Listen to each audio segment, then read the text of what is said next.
Hi Scorpio, happy birthday. Welcome to my channel, jstarqueentarot, and I'm going to be doing a Celtic cross spread for you today for your birthday. Happy birthday. I hope that you all had a great birthday. I pulled some oracle cards for you. So far you've gotten deep replenishment, retreat, rest, and be held.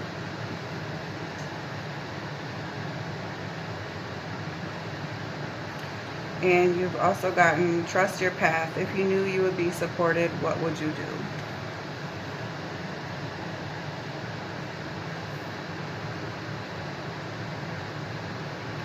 Alright, so I'm excited to do this reading because I got new decks and I've been excited to work with them, and also I really wanted to do a reading for the new moon, but I was feeling so out of just sorts with all the emotions that were going on, and it was so much for me to deal with. I was purging everything. I was just like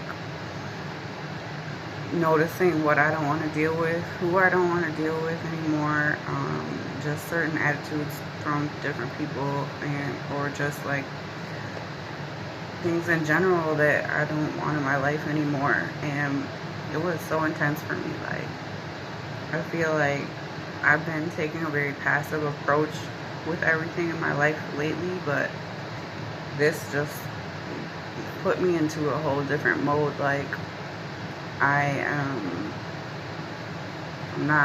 don't feel like doing that anymore. Like, I'm done with that approach. Like, I want to take a more assertive approach towards things in my life. And if that means that I have to be like a bee, then I guess I'm just gonna be that, because that's just the energy that I've been in. Like, no, I'm cool with like just the passive aggressive. I'm not taking a passive approach towards things. Okay, so deep replenishment.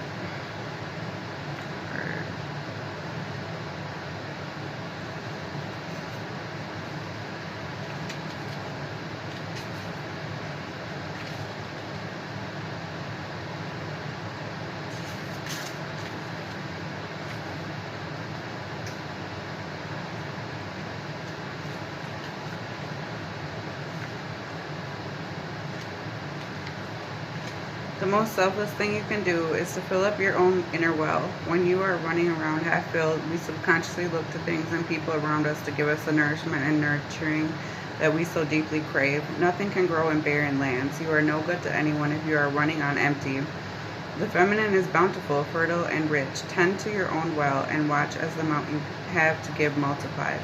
If your inner well isn't full, you will find yourself craving things from the outside world to fill it. This is our body's instinctive way of reaching for the grounding and nurturing that we are not allowing ourselves. What nurtures you? What refuels your body? What is nectar for your soul? What brings you back to life? What is your secret medicine? What makes you feel abundant and fertile, overspilling with life?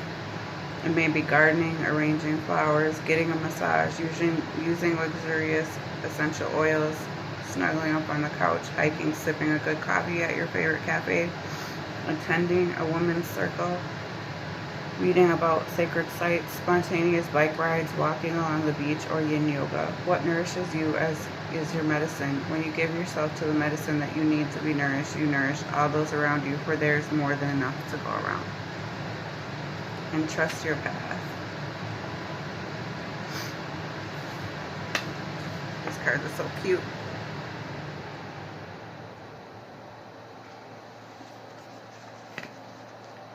Just your pet. 54.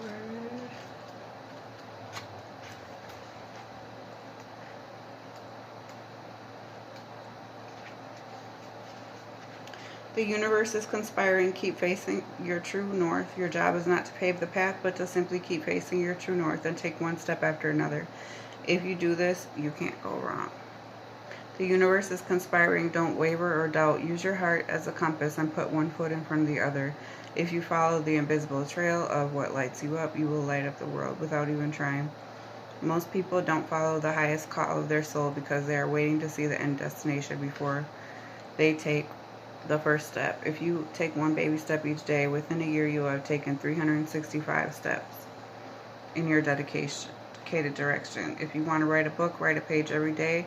If you want to change careers, do one thing every day in dedication to that. Before you know it, in just a year from now, you will turn back and look in awe at how far you have journeyed. Keep moving and open yourself up to a whole new level of support and receiving. Things are not going to work out the way you are planning, but if you have a little faith and keep showing up, they will work out even better than you could possibly imagine. Don't micromanage the universe. Trust your path and let your soul lead the way. That's pretty good. Okay, so where you are now is the Five of Cups. Pretty much you're thinking about what has been lost instead of realizing what you actually have. I feel like I'm actually like noticing what I have, and I am thinking about what I lost, but I'm not thinking about it in a way where I'm missing it. I'm thinking of like, okay, that's what's lost, but I have this, so maybe that's the same energy that you're having, but I am not turning my back to what I have. I'm feeling like, okay, I have this and I'm happy with this. The challenge is the Queen of Pentacles. So Taurus, Virgo, Capricorn energy, and this is a mother figure, financially stable. So maybe just, you know, working on your family life or your finances. The near past is the Nine of Pentacles. That's pretty much being single and having like financial stability. What you need to focus on is the Two of Pentacles. Making a choice.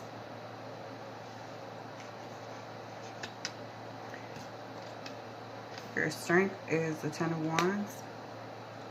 Carrying a heavy load. Maybe, you know, you're feeling burdened, but it's coming up as a strength. So, you know, you've got a lot on your plate.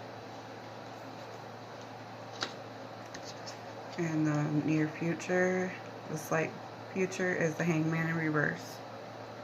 So you're coming out of Hangman energy. Hangman is pretty much like you're hanging. You're like hanging and thinking of everything just kind of going around. You're not really there. You're just like thinking of this or that. It's like flying by you. You just feel like you're moving, or you're just standing still, but you're not really taking action. So the Hangman in reverse is you're getting ready to take action. Suggested approach is the Knight of Swords in reverse. Knight of Swords energy is Gemini, Aquarius, Libra. It's also like,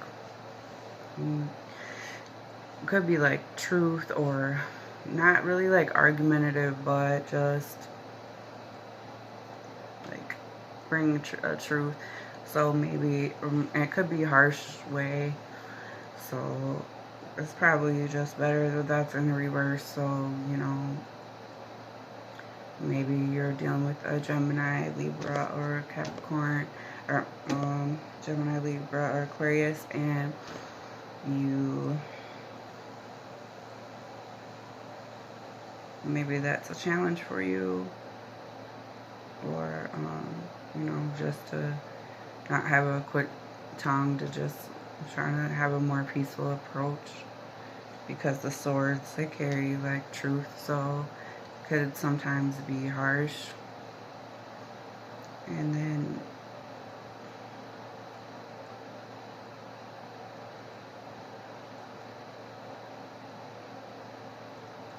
what you need to know is the Queen of Swords in the upright. So that might be like a Gemini woman. Could be bringing you a truth, sword of truth.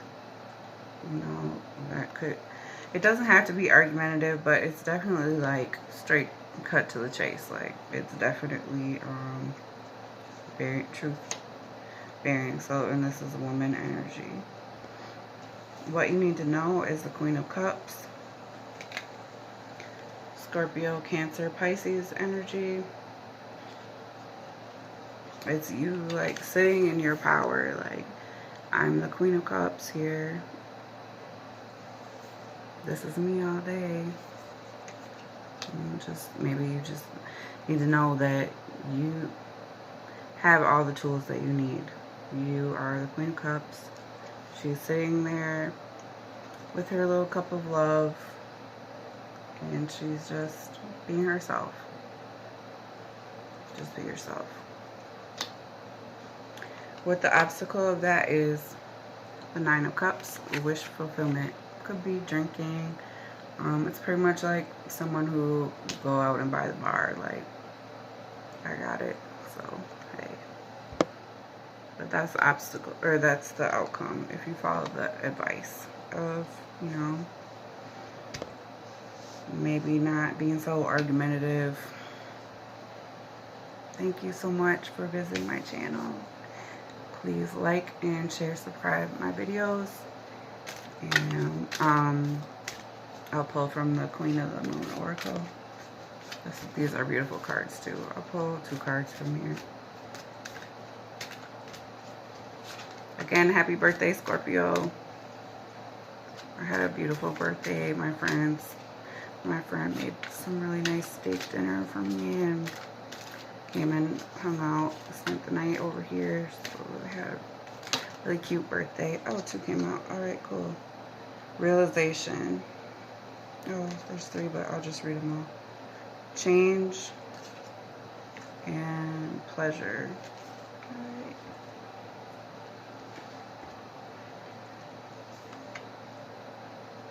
Realization.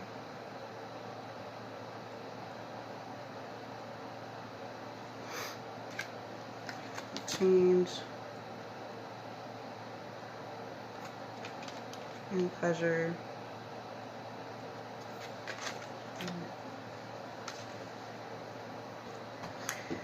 Okay.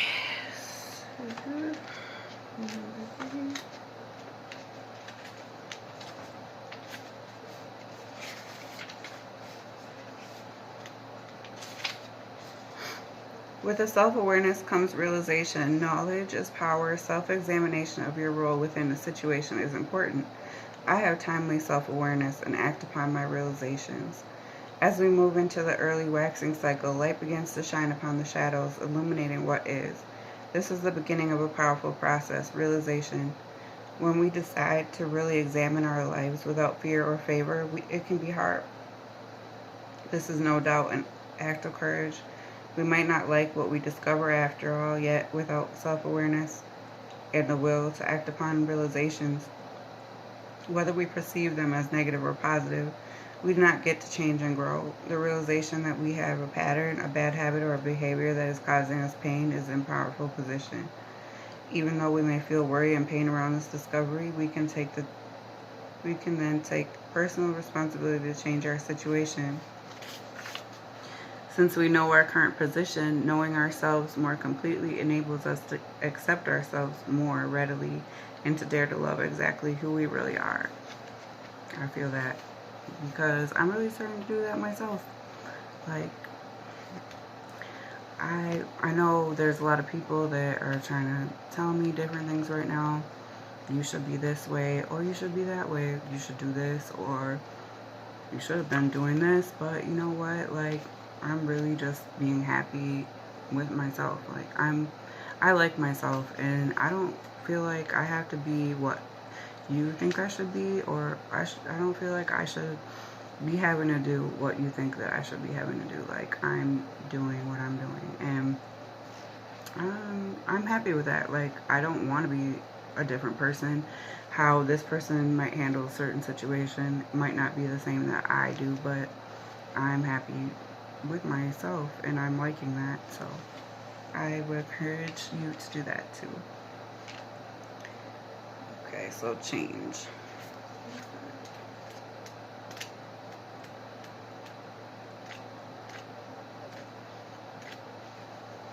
Accept change. Life, like the seasons, is about change. Take advantage of change energy. Plan ahead. I welcome change and I ride its energy.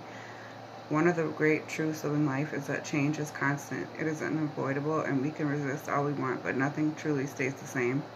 It's better than to prepare and even direct change by setting intentions and building our personal power from the inside out. Seasonally, there are times of the year we have, at their essence, a profound sense of change. Usually the shoulder seasons of autumn and spring. It is at these times of the year where we can feel more easily and shift between one season and another. In autumn, the nights grow longer and there's a chill when darkness falls and wasn't there just weeks before. The breeze that blows is no longer balmy. The birds have been watching all summer, seem to have packed up and left, and in their place new species appear to strut their stuff. We begin to dress more layers and we may even hunger for different foods.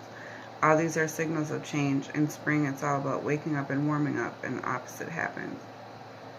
All these are signals of change. The moon shines down upon the winds of change, the clearing storms, the electric crackle of lightning, and the boom of thunder echoing across the valley. There is great energy to be channeled in such a time, and to be focused onward towards riding change with joy and ease. Yeah. Change is inevitable. The only thing we can really trust is change. Pleasure and God. Pleasure. 18. Okay.